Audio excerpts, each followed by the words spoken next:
And my colleague Jessica Taneja now joins us for more. Jessica, we know Maduro is in custody in New York, in the DEA custody. He is to be presented in a federal court in Manhattan. What happens next to him? What are the cases against him, and how does the whole process of his punishment go?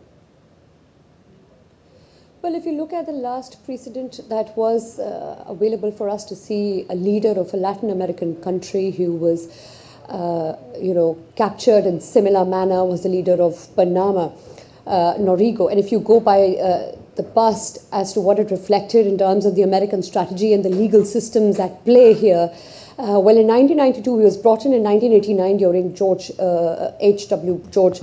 Bush's administration, and he was convicted and sentenced 40 years of life sentence, which was right in 1992, 3 years later. So if you follow the charges, which are pretty similar, and also as America considers to be a destabilizing factor in the region, especially when it comes to narco-terrorism, which has been Donald Trump's pretty much the first campaign promise he wanted to fulfill, and of course immigration control being the other.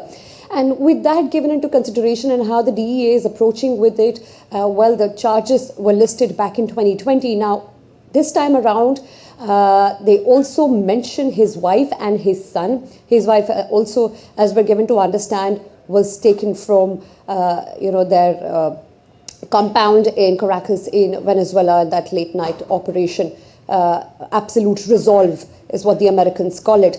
Now with their attendance at the Manhattan court, right now they're in the Metropolitan Detention Center, and in a few days we expect some legal movements. Generally, there. But, Jessica, how long does the trial take in such cases? Well, in the last case it did take 3 years, and this time around we don't know how they plan to expedite it. In this case, it looks like it could be done quickly, because there is no question right now really struggling to sort of question at this point what the congressional approval meant or not. In the last time when this was done to the Panama leader, there was no congressional approval there as well. Okay. So you have certain authorities that are questioning this military operation that America has conducted on Venezuelan soil, but at the same time these charges are pretty severe, and with the way that the Justice Department is approaching this, there should be at least 40 to 50 years, but then we'll allow the trial and the other details to prevail over this.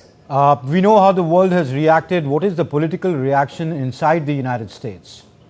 Well, if you look from comments that have come out recently, you have the Senate Minority Leader, Chuck Schumer, who seems to be of the view that there is no post-capture strategy. What happens to Venezuela from here on? Because what we're able to understand through that press conference, that United States President Donald Trump, along with Secretary of State Marco Rubio and Secretary of War Pete Hegseth, along with the military commanders present there on the crucial day when the military operations was conducted, they seem to be of the view that America would continue to manage affairs, especially politically, in the country till the time they have their hands on the oil reserves that America needs and its refineries need, and that is their priority right now.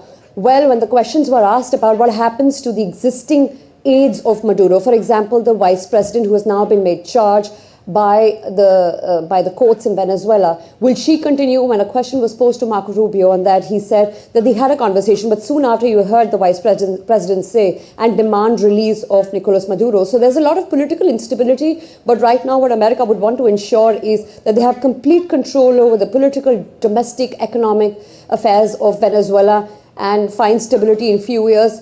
And the hope is that there will be a democracy restored, because the leader or the opposition leader in hiding, who had actually won by putting a de facto leader there in Venezuela, Maria Machado, is still in hiding and hasn't come back. And questions when asked about her return, they said that it was uncertain, and Donald Trump was of the view that she doesn't have that level of respect a leader would need to go on with the democratic transition of Venezuela after Nicolas Maduro, the authoritarian leader, now ousted by America. All right. So instability in Venezuela, we'll see how things unfold in the coming days. Jessica Taneja, thank you very much for joining us for the moment.